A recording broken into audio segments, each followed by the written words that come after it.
ये अंदर भाव ले आना, मैं नाम तो जप करता हूं, भजन करता हूं, लेकिन भाग्यशाली ये लोग हैं जो सुख भोग रहे। ये सुख है सच्चे सुख के जो मूल है, वो नाम भगवान है, और वो तुम्हारी जिह्वा पे। समझो ना, क्या तुम्हारे पास कमी हो सकती है? जब नाम है तुम्हारे पास तो क्या कमी हो सकती है? लेकिन हम उनको चाहते, हमें अच्छा खाने को मिले, अच्छा पहनने को मिले, अच्छी परिस्थिति, अभी वर्तमान में अनुकूलता, 4 लोग प्रणाम करें, यह नाम का चमत्कार। ये कोई चमत्कार नहीं है। ये तो साधारण सुकृत से कोई पदाधिकारी बन जाता है तो बड़े बड़े उसको सल्यूट मारते हैं, हाथ जोड़ते हैं, बड़ी बड़ी व्यवस्था पीछे दौड़ रही। ये कोई खास बात है? ये स्वप्न है, सुकृतों के कारण थोड़े दिनों का स्वप्न है। इसके बाद अरे जो देवराजेंद्र के पद पर बैठा हुआ है वो भूखा अजगर बना हुआ पड़ा हुआ है जंगल में। जब महाराज युधिष्ठिर को फांसा तब वहां प्रश्न उत्तर में पता चला महाराज नहुस हैं। क्या समझते हो देवराजेंद्र का वैभव? अरे एक किसी राज्य का पदाधिकारी हो तो देखो, आप गाड़ियों की लाइन पीछे आगे पीछे सब फोर्स दौड़ रहा है। देवराजेंद्र जिनकी आज्ञा पर अग्नि देवता, पवन देवता, बड़े बड़े महाबलशाली चलते हैं, वो अजगर बना पड़ा हुआ है। ये कोई भजन का फल है? भजन का फल है कोई फल फूल की चाह न रह जाए। राधा राधा राधा, चाह मिट गई, निरंतर नाम चल रहा, इससे बड़ा कोई लाभ नहीं। चाहे जितने जन्म लग जाए, अब तो हमें ऐसी स्थिति प्राप्त करनी, हमें इस स्थिति की तरफ ध्यान देना है। देखो एक प्रसंग में दिखाया कि अर्जुन जी के रोम रोम से भगवान नाम, तो स्वयं भगवान श्री कृष्ण उनके सर को अपनी गोद में लिए हुए, महादेव जी ब्रह्मा जी उनकी परिक्रमा कर रहे हैं, अर्जुन जी की नाम चल रहा है। क्या दुर्लभ, आप नाम को समझिए। अरे देखो प्रिया जो नाम जप रही, लाल जो नाम जप रहे, परस्पर प्रेम का स्वरूप, कितना नाम महामहिम है कि प्रिया लाल। और हम वो नाम गुरुदेव ने दिया है उसको बहुत हल्के से ले रहे हैं, जबकि नाम सुकृत धन अपनी जीवन ही, उन्होंने अपना जीवन दे दिया। अब हम सोच रहे राधा राधा कहने से हमें क्या मिला? अरे तेरे ऐसे भाग्य कहां थे कि तू राधा बोल पाता। ये तो वृंदावन की कृपा, रसिकों की कृपा, लाडली लाल की कृपा कि राधा बोल पा, यही सबसे बड़ा लाभ है। ये राधा तो हरि भी बोल रहे हैं ना, हरि और हमारे बोलने में अंतर हो रहा है। हमें प्रीति नहीं, हमें मात तो नहीं, उनका जीवन है राधा। राधा नाम जीवन है, वही जीवन हमारा हो जाए। जैसे हरि को प्यारा है राधा नाम, वैसे मुझे प्यारा हो जाए, यही हमारी सिद्धि है। हमारा महत्व बन जाए कि राधा, अब हमें क्या चाहिए? हमारे पास तो राधा नाम है, हरि नाम है। साधक के मन में ऐसा महत्व, ऐसा भाव नहीं आ पाता। देखो अभी आप कितने स्वतंत्र हो गए, कितना आपके झंझटे मिट गए। जो प्रभु कर रहे हो वही आप कर रहे हो। जब लालजू की कोई बात होती है ना, तो प्रियाजू का रोम रोम पुलकित हो जाता है। प्रीतम की बात कोई भी, जब प्रियाजू की बात होती है तो लालजू को ऐसा लगता है कि शास्त्रों कानों से मैं अपनी प्यारी जू का नाम, प्यारी जू का रूप, प्यारी जू की महिमा। इसीलिए प्रायः रसिक जनों ने प्रिया रूप का वर्णन बहुत अधिक किया है, क्योंकि प्रभु आसक्त रहते हैं रसिकों को, क्योंकि प्रियाजू के अपनी गुण को सुनने में लालजू को कम अच्छा लगता है। जब प्रियाजू की कोई महिमा करता है तो एकदम ये, और हमको क्या करने को मिल रहा है? दोनों के रूप का गुणगान, दोनों के आप देखो तो आपको मिला क्या है? अब बोले इसका फल क्या मिलेगा? बुद्धि मारी गई। अरे फल का फल तो तुम्हें वर्तमान में मिल रहा है। तुम्हें कितना बड़ा सौभाग्य मिला है कि तुम्हें संसारी पुरुषों की बातें नहीं करने का, संसारी पुरुषों की चाटुकारिता करने का नहीं, तुम्हें प्रभु की बातें करने का अवसर मिला है, प्रभु के नाम जपने का अवसर। ये आप समझ नहीं पा रहे हैं, इस कृपा को आप आदर नहीं दे पा रहे हैं। जो भगवत चर्चा है, भगवान नाम है, ये आपको महाफल मिल चुका है। बस इसमें रति होनी है, इसमें महत्व होना, ऐसा महत्व हो जाए कि फिर और कुछ नहीं चाहिए। यही हमारे हृदय में महत्व भी पैदा कर देगा। पर ये मांग तो बंद करो ना कि राधा नाम का फल हो, कि हमके अमुक वस्तु मिल जाए, अमुक वे, ये कितनी घटिया बात है। अरे आप उनके आश्रित हो तो भरण पोषण करना उनकी जिम्मेवारी है, आपकी जिम्मेवारी नहीं। कैसे वो व्यवस्था करते हैं आप वो खुद देखो। वो गरीब आदमी है क्या कि हमारे लिए उनको किसी से सहयोग मांगना पड़ेगा? अरे भाई, ये जैसे पलक झपका, इसको कहा निमेष, इतने में अनंत ब्रह्मांडों की रचना हो गई। न सीमेंट की जरूरत पड़ी है, न मिस्त्री की जरूरत पड़ी, न लेबर की जरूरत पड़ी। वो मालिक हमारे अगर हमको ऐसी गरीबी से या कष्ट से रख रहे, मांगने की जरूरत नहीं, क्योंकि हमको वो कुछ प्रदान करना चाहते हैं, स्थिति प्रदान करना चाहते हैं। इसीलिए चाहे जैसी परिस्थिति, सुखद या दुखद, महलों में रखे या झोपड़ी में बास दे, हमें इससे कोई मतलब, हम तो उनके आश्रित हैं। हमारा वर्तमान का समय भजनमय और उस भजन का फल केवल भजन। इस सिद्धांत को समझ लो, झंझट खत्म हो जाएगी। आपने इतने दिन हो गए, अभी कोई लाभ, क्या लाभ चाहते हो? इससे बड़ा कोई लाभ है जो आपको मिला है? आप देखो, इसी में रति हो गई तो उसे सिद्ध पुरुष कहते हैं। इसी में गाढ़ भाव हो गया तो उसी लीला में प्रवेश हो जाओगे। समझो, इसका महत्व आपके हृदय में आना चाहिए। जो आपको मंत्र मिला है, जो नाम मिला है, जो उपासना मिली, जो धाम मिला है, जो कृपा मिली, इससे बढ़कर कुछ नहीं। आपके हृदय में ये जब बात बैठ जाएगी तो नाच पड़ोगे। कल एकदम चिंतन आ रहा था शाम के एकांत में, हरिराम व्यास जी कहते, हो मन वृंदावन को श्वान, वृंदावन का कुत्ता। क्या महापुरुषों ने वृंदावन में देखा, कह रहे हो मन वृंदावन को। प्रबोधानंद जी कह रहे कि मुझे नाली का कीड़ा, और तुम्हें मनुष्य बना के रख रहे, तुम उनकी कृपा के लिए रो नहीं रहे हो कि कितनी अपार कृपा हम पर है कि बड़े बड़े महापुरुष कह रहे हैं मुझे नाली का कीड़ा बना करके रख लो इस वृंदावन धाम में, पर बाहर मत करना। कुत्ता बना दो पर बाहर मत करना। आपको मनुष्य बनाया तो भी आप उन पर भ्रकुटी तान रहे हो कि हम इतने दिनों से आपके धाम में वास कर रहे हैं, जबकि वो कृपा करके खुद वास करा रहे हैं। हम इतने दिनों से नाम जप कर रहे हैं, जबकि वो कृपा करके नाम के रूप में तुम्हारी जिह्वा पे स्फुरित हो रहे हैं, और तुम उन्हीं को भ्रकुटी दिखा रहे हो, तान रहे हो कि क्या मिला? इतने दिन से सब कुछ छोड़ करके वृंदावन वास करे, नाम जप, मुझे मिला क्या? आप उन्हीं प्रभु के ऊपर भ्रकुटी तान रहे हो जो वात्सल्य समुद्र कृपा करते जा रहे हो। आप कृपा का अनादर करते जा रहे हैं। जिस महामहिम धाम में आपको वास दिया, तुम्हारी कहीं भाग्य रेखा में कहीं नहीं है। जचवा लो किसी, वो जो ज्योतिष करने वाले, उनसे जचवा लो, कुंडली बनवा के देख लो, कहीं नहीं लिखा होगा कि तुम धाम वास करोगे। ये तो महारानी जी की मंद मंद वो कृपाभीनी दृष्टि का परिणाम है कि हमें वृंदावन धाम मिल गया है। अब महत्व क्यों नहीं हो रहा? बस महत्व हो जाए, यही तो सिद्धावस्था है। आप समझो, सिद्धावस्था का मतलब क्या है? धाम में महत्व, नाम में महत्व, रूप में महत्व, लीला में महत्व, खत्म, सब खत्म। महत्व हो जाए, अभी सिद्ध हो गए। और भी तो सब बोलते हैं भगवत नाम, पर जब प्रेमी महापुरुष राधा हो, अगर कोई राधा बोल रहा है ना, देखो ना, ये सिद्ध महापुरुष के वचन है, जो हरिवंश को नाम सुनावे तन मन प्राण तासु बलिया। श्री हरिवंश, अच्छा, तो उनको इतना आनंद मिला कि वो कह रहे तन मन प्राण, मैं न्यौछावर करता हूं उसके ऊपर अपना शरीर, अपना मन, अपना प्राण। जिसने एक बार हरिवंश नाम सुना है, क्या हुआ? हरिवंश नाम की सिद्धि हो गई। अब वो महत्व को समझे, जो हरिवंश को नाम सुनावे तन मन प्राण तासु बलिया। गोस्वामी जी, तुलसी जाके मुख से धोखे निकसत राम। क्यों? क्योंकि अब राम नाम का स्वरूप उनके हृदय में प्रकाश है। बोले ताके पग की पग तलियो मोरे तनु को चा। वो इतना महान पावन हो गया। हुआ क्या?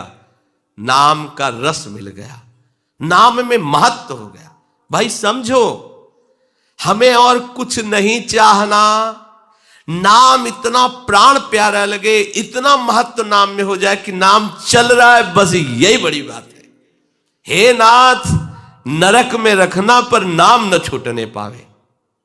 ये जो अपने संध्या के समय विनय में गाते हैं, इस तो बिसरी हो ना बिसारी हो, बस यही सबसे बड़ी बात है। बिसरी हो ना बिसारी हो, यही दान मोहि देव, श्री हरिवंश के लाडले मोहि अपनी कर लियो। उपासक के मन में स्वाभाविक ऐसा विचार आना चाहिए कि हजारों नहीं, अनेकों जन्म हो गए विषयों के लिए, अनेकों जन्म खो दिए विषयों में, सब के सब बिल्कुल बेकार जन्म चले गए, कोई लाभ नहीं मिला। अनेकों बार स्वर्ग गया, अनेकों बार नरक गया, अनेकों बार मृत्युलोक में आया, सब बेकार गया। अब की बार बेकार नहीं जाने देंगे। राधा राधा, ये बेकार नहीं जाने देगा। इस जन्म का सारा समय, सारी की सारी आयु, सारी की सारी सामर्थ्य केवल भजन में लगा देंगे, केवल भजन में। उसके लिए कुछ दुर्लभ नहीं, कुछ दुर्लभ नहीं।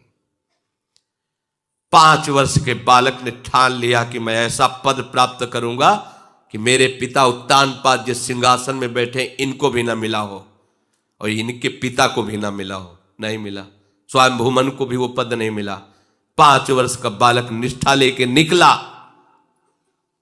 देवर्षि नारद जी जैसे समर्थ गुरु मिले। कहां जा रहा है?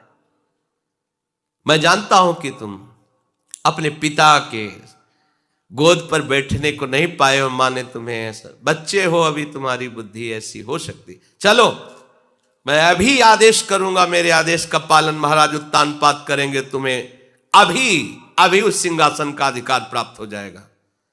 अब तो और पक्का हो गया कि जिसकी प्राप्ति के लिए चला हूं केवल, तो जहां मुझे गोद में बैठने नहीं दिया जा रहा था उस सिंहासन में बैठे, क्योंकि देवर्षि नारद की आज्ञा का उल्लंघन कोई नहीं कर सकता, चाहे वो कंस हो, चाहे वो कोई महात्मा हो, कोई भी हो, दुष्ट से दुष्ट स्वभाव वाला भी झुककर देवर्षि नारद, ये ऐसे महात्मा है, कहीं भी किसी के भी दरबार में जाए सब जगह आदर, कोई इनका अनादर नहीं कर सकता। क्योंकि ऐसी बात करते थे, उसको लगता था इनसे बड़ा हमारा हित ऐसी कोई है ही नहीं। ध्रुव जी को पता था कि ऐसे सामर्थ्यशाली महापुरुष हैं, मिथ्या का तो कहीं प्रवेश ही नहीं, अगर मेरे पिता से आदेश कर देंगे तो तुरंत सिंहासन मिल जाएगा। तो उनको सिंहासन की प्राप्ति का शब्द और दृढ़ कर दिया अपने मार्ग में। अभी तो चला हूं और मुझे वो राज सिंहासन जिसके कारण मैं निकाला गया, वो सिंहासन मुझे मिलने, अब तो छोड़ ही नहीं सकता। जिसके मार्ग में चलने पर यह मिल गया, उसकी प्राप्ति पे क्या होगा? भय दिखाया, बहुत से सिंह है, मच्छर है, सांप है, बिच्छी है, और दैत्य लोग भी घूमते हैं जो सीधे मनुष्य को खा जाते हैं, नरकाहार करने वाले। तुम ऐसे जंगल में जाकर कैसे भजन करो? आप क्षत्रिय राजकुमार है, एक बार दृढ़ निश्चय किया तो प्राण चाहे निकल जाए, कदम पीछे नहीं जाएंगे। चेला पक्का, तत्काल गुरु मंत्र दे दिया, जाओ। 6 महीने में भगवान भाग के आए, भाग के अपनी प्राणवायु बंद कर दी, तो संपूर्ण ब्रह्मांड की प्राणवायु बंद हो गई।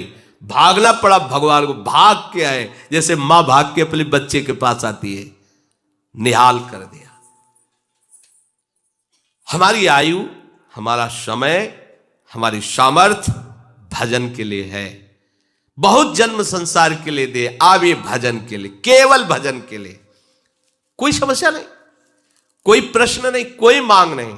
राधा राधा राधा, हमारे अंदर ये हो रहा है, उनके अंदर वो हो रहा है, वो ऐसा कर रहे हैं, हमें दुनिया से मतलब अब नहीं। राधा राधा राधा, क्या प्रश्न? साफ समाधान है। यही हमारा साधन, यही हमारी सिद्धि, यही हमारा साधन, यही हमारा साध्य। भजन ही हमारा जीवन है। तो अनिविड़ चेतसा, वो योगारूढ़ महापुरुष उस तत्व को जान लेता, उस वस्तु को प्राप्त कर लेता है।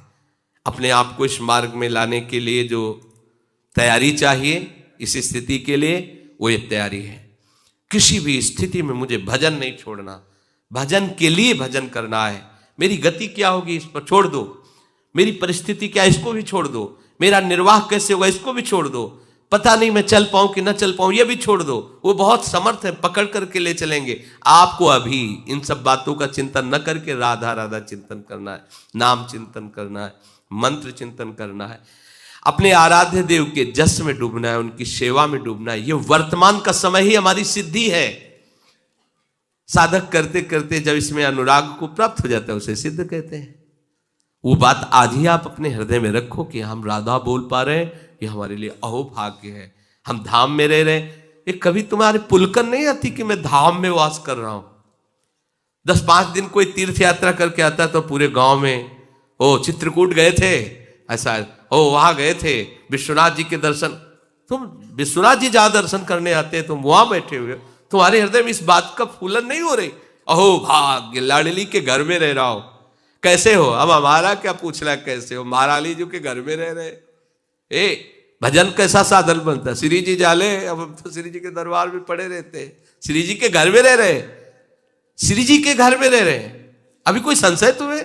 कहां जाना है? कहीं नहीं जाना, शरीर छूटना, यहीं रहना है, यहीं रहना है, हमें कहीं नहीं जाना।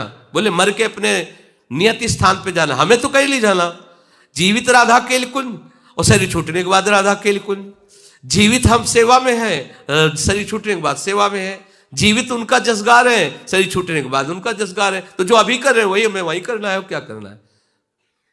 ताल मृदंग उपंग बजावत प्रफुल्लित हो सके सारी, बीन बेण नूपुर ठुमकत खग दशा, महाआनंद है जिससे या महाआनंद हो महान। तो वहां यहां दोनों मिट गए, भाई यही है हमारे लिए, वहां नहीं है, वहां जाला है, नहीं जाला, नहीं जाला। हमारे लिए विमान नहीं आएगा, भगवत पार्सल नहीं आएंगे, नहीं, जैसे अभी घूम रहे ऐसे घूमना है, यही घूमना है, यही अनादिकाल से अनंत काल तक के लिए है। ये धाम को ऐसा थोड़ी कि ब्रह्मा का बनाया हुआ है, ये पोशाक उतर जाएगी। देखो गर्मी की पोशाक अलग होती है ना, सर्दी की पोशाक देख रहे हो, ऐसे निकुंज की पोशाक मिल जाएगी सहचरी बपू। ये पांच भौतिक पोशाक उतर जाएगी और वो निकुंज की पोशाक पहनकर महारानी जी की प्रसादी पोशाक, और महारानी जी की सेवा में है, और सेवा में है वो, इसमें भेद थोड़ी होना कि भाई शरीर छूटेगा तब गति प्राप्त हो। ना, अभी मानो ना, ये आपकी मान्यता ही आपको पहुंचा देगी। हम कहा तो ये पोशाक कहीं बाजार में नहीं मिलती, और ब्रह्मा जी के यहां नहीं बनती, ब्रह्मा के पूरे प्रपंच में ये पोशाक नहीं बनती, इसकी कीमत कोई नहीं दे सकता, है ही नहीं। तो कहां मिलती? बोले कृपा से मिलती है। तो भैया कृपा से घर आ गए तो पोशाक भी पहना दी जाएगी। व्यास सुवन प्रसाद देह मानसी गढ़े चित, हृदय में सहचरी भाव, कुछ दुर्लभ नहीं। अभी कल जब आप गान करते हुए आ रहे थे तो उसमें लिखा था, ध्रुवदास जी कह रहे मेरी सामर्थ्य कहा कि मैं वर्णन कर सकूं, लाडली लाल की शक्ति मुझसे सब करवा रही।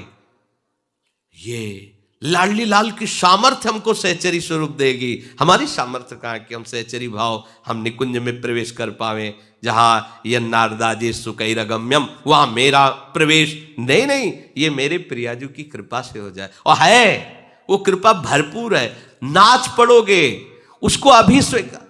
बस हमें यही कमी हो रही है, ये रोना स्वभाव जो ना, रोना प्रियाजू के लिए नहीं, भिखमंगा स्वभाव, इसी में परेशान हम हो रहे हैं। अरे बादशाह लाडली जी के चरणों की रज का आश्रय, अब क्या चिंता? बोले आपको चिंता नहीं होगी तो क्यों? हम ब्रह्मा के बनाए हुए नहीं क्या? तुम ब्रह्मा के बनाए हुए नहीं हो क्या? राधा नाम पर विश्वास करो, पकड़ लो, आज आ भी नाचोगे। दो महात्मा भजन कर रहे थे, एक बरगद के नीचे, एक पीपर के नीचे। नारद जी वहां से निकले तो बरगद वाले ने प्रणाम किया और पीपर वाले ने भी आके प्रणाम। बोले आप तो बैकुंठनाथ के पास जाते आते रहते हो, घर जैसा है वहां नारद जी के लिए, तो आप पूछना कि हम पीपल के नीचे भजन करते हैं, ये बरगद के नीचे, भगवत प्राप्ति कब होगी, हमें कब भगवान दर्शन देंगे? बोले अवश्य पूछेंगे। कुछ समय बाद जो वहां से वापस है, दोनों पूछा था, बोले हाँ। बरगद वाले की तरफ देख के कहा कि भगवान ने कहा जो बरगद के नीचे भजन करते हैं उनको तो इसी जन्म में हम मिलेंगे। पीपल वाले से कहा कि भगवान ने कहा जो आप भजन करते हो तो जितने पीपल के पत्ते हैं इतनी बार जन्म लेना पड़ेगा आपको। वो नाच पड़े, भगवान ने ऐसा कहा है ना। अश्रु चलने लगे कि अभी तक तो मेरे मन में था, पता नहीं भगवान मुझे जानते हैं कि नहीं जानते कि मैं उनका भजन करता हूं। वो जान गए ना, रोना ऐसी आनंद उमगन कि उसी क्षण भगवान प्रकट हुए, गले से लगा लिया पीपल वाले। नारद जी ने कहा प्रभु आप तो कह रहे थे जितने पीपल को, बोले जैसा भजन कर रहा था वैसे उसको इतने जन्म लगते, लेकिन अभी इसने जो स्वीकृति और गाढ़ भाव किया तो वो हो गया, मैं आ गया, समझे? एक क्षण में भगवत प्राप्ति हो गई। क्या स्वीकृत? उनको इस बात में दृष्टि नहीं गई कि पीपल के जितने पत्ते उतनी बार जलो, उनको इस बात में भगवान मुझे जानते हैं कि मैं उनका भजन कर रहा हूं, बस नाच गए भगवान की दृष्टि में होना। हाँ बस उसी क्षण उनको भगवत साक्षात्कार हो गया। अरे हमको पता नहीं कि हमारी प्रियाजू ने अगर हमको स्वीकार नहीं किया होता तो हम धाम कैसे आ जाते।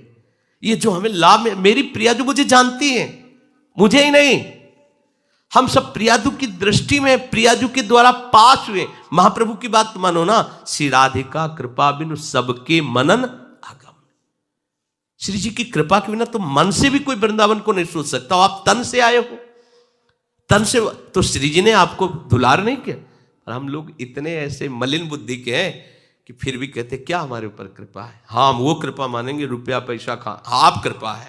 हम लोग पार्थिव दृष्टि रखने वाले, इसलिए भजन ही हमारी साधन वृत्ति है और भजन ही हमारी सिद्धावस्था है। हर समय भजन को पकड़ो, भजन का फल भजन ही है, ये समझो। उकताया हुआ स्वभाव मत रखो, जल्दीबाजी में मत रखो, धीरे धीरे सब ठीक हो जाएगा। अभी नाम जप करते हैं, बस यही हमारा सबसे बड़ा लाभ है, नाम ना छूटे। श्री राधा वल्लभ।